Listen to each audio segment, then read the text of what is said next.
un parachutiste passionné, un bon saut n'est pas seulement un saut techniquement réussi. Un bon saut est celui qui laisse la porte ouverte à beaucoup d'autres sauts. Se préoccuper de sécurité est donc, en quelque sorte, garantir un futur possible à sa propre passion. La sécurité constitue donc un excellent investissement à court, moyen et long terme. Mais la sécurité ne se limite pas à l'observation de certaines règles de pratique du sport, telles que la prudence en chute libre ou à l'atterrissage. La sécurité, c'est aussi, évidemment, le bon choix d'un équipement, c'est aussi, impérativement, la maintenance en bon état de cet équipement. Le service après-vente de Parachutes de France est naturellement à votre service pour maintenir votre parachute à son meilleur niveau. Cependant, la surveillance de ses performances, par vos propres soins, sur le terrain même, est indispensable, car la négliger peut en effet générer des conséquences plus ou moins graves. Parachutes de France aime le parachutisme. Parachutes de France vous remercie de votre attention et de votre participation aux efforts communs pour une sécurité toujours plus grande dans la pratique de notre sport.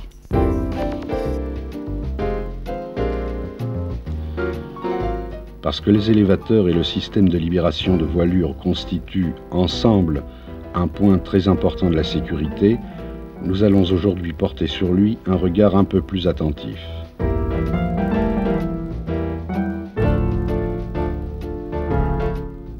Ce sac harnais Atom, équipé d'une voilure Springo, a été utilisé intensivement durant toute une saison et à des fins d'évaluation objective sans aucun entretien des élévateurs.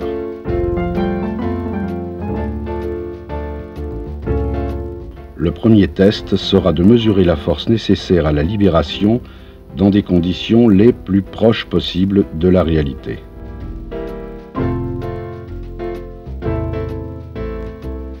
Un dynamomètre est accroché à la poignée de libération pour connaître la valeur de la force nécessaire à l'obtention d'un commencement de glissement des câbles. Comme on peut le voir, cette valeur se situe aux environs de 7 kg. La préparation du deuxième test va consister à verrouiller les libérateurs par un câble de remplacement, puis à déposer les vrais câbles afin de les nettoyer.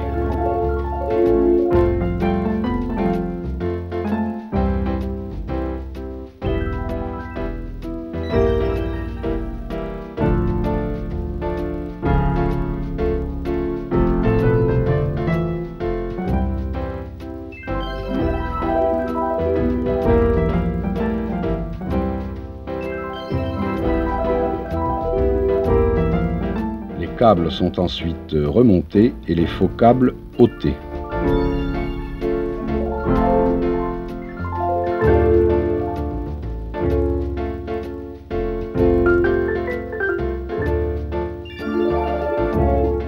Au cours du deuxième test, l'action de libération va être menée à son terme.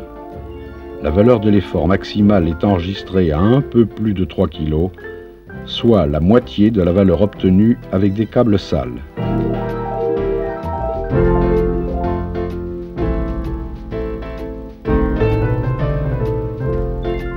La préparation du troisième test va consister à suspendre le harnais à l'envers afin que son propre poids n'influe pas sur la mesure de l'effort qui sera enregistré.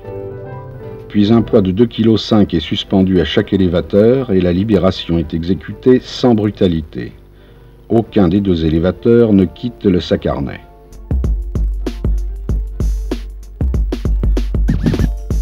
La charge va être progressivement augmentée avec des poids de 1 kg. Le premier élévateur se sépare du harnais sous une charge de 6,5 kg. Il faudra charger le second élévateur à 8,5 kg avant qu'il ne se décide à se libérer.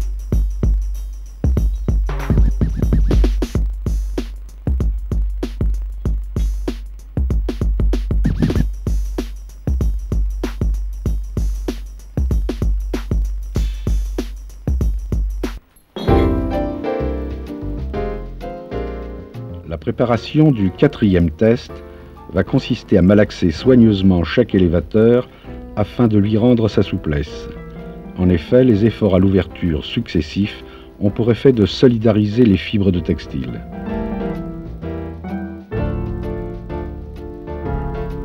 La mesure de l'effort sur les élévateurs à la libération, après malaxage, va constituer le quatrième test. Avec une légère inertie due à l'absence de mouvement, le premier élévateur se libère presque immédiatement sous 2,5 kg. Le second élévateur se libère à 3,5 kg, soit un gain moyen de plus de 50% par rapport au test précédent.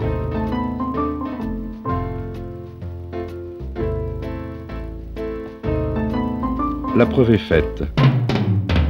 Câble de libération propre et élévateur gardé souple améliorent les conditions de la sécurité.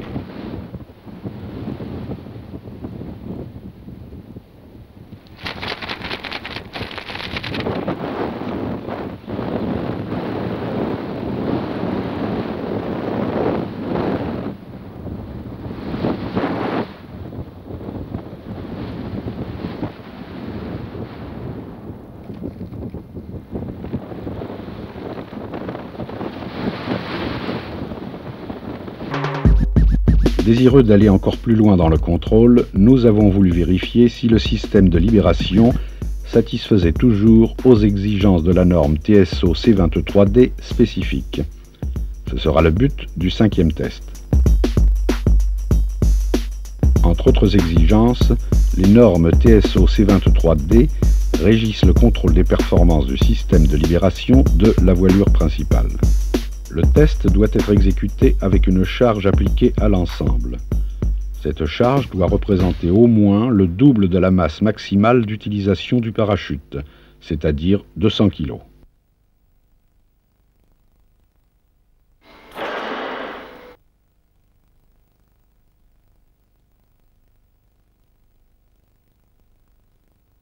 La libération doit pouvoir être exécutée rapidement et efficacement en exerçant sur la poignée de commande une force inférieure à 9,79 décanewtons, mais cependant supérieure à 2,22 décanewtons. Le décanewton est très proche du kilogramme. Ce test va être répété 12 fois et les résultats parlent d'eux-mêmes.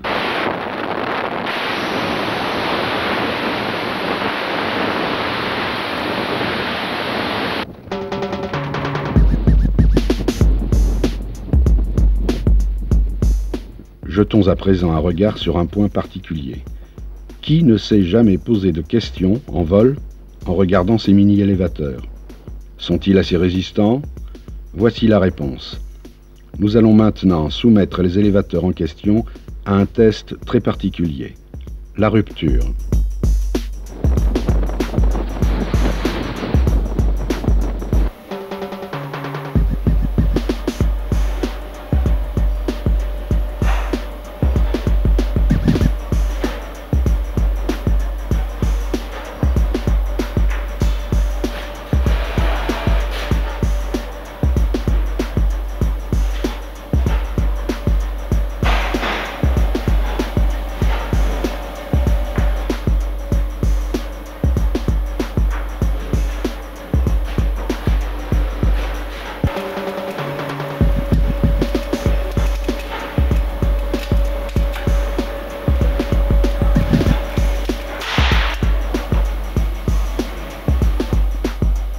La rupture du premier élévateur intervient à 1416 décanewtons.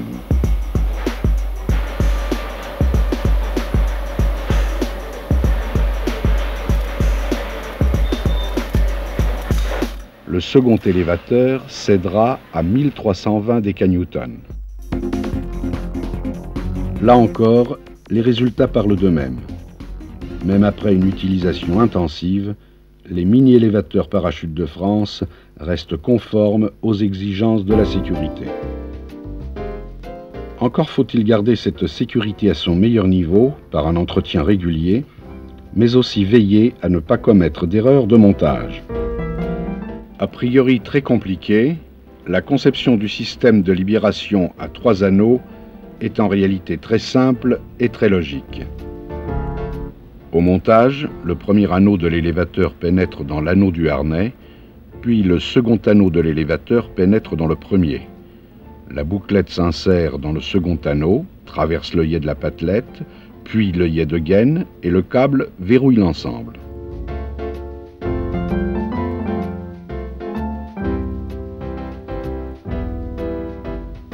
Ainsi, correctement monté, le système fonctionnera correctement.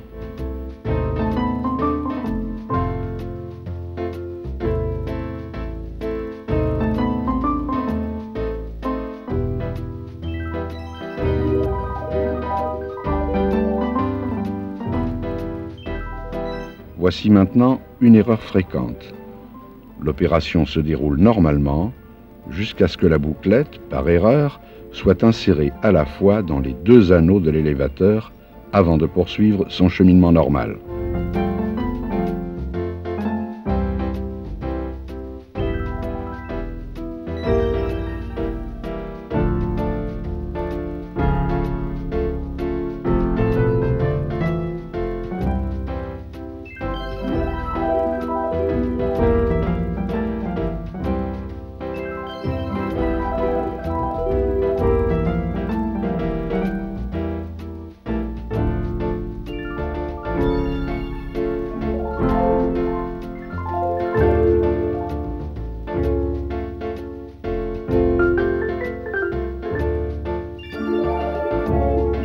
Une autre erreur, moins fréquente parce que plus difficile à réaliser, consiste à insérer les deux anneaux de l'élévateur dans l'anneau du sac harnais.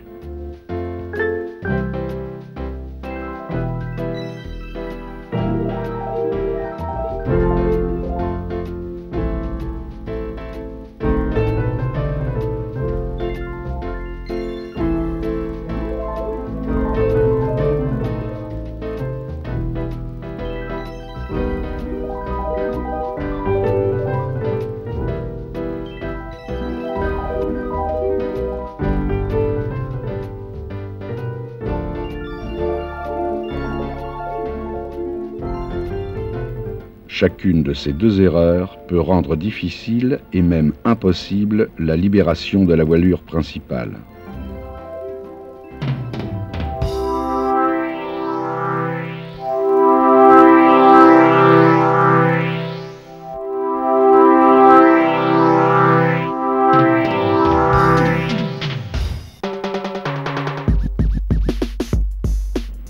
Les élévateurs et le système de libération, c'est important. Parachute de France vous recommande d'y porter autant d'intérêt qu'aux pneumatiques de votre automobile.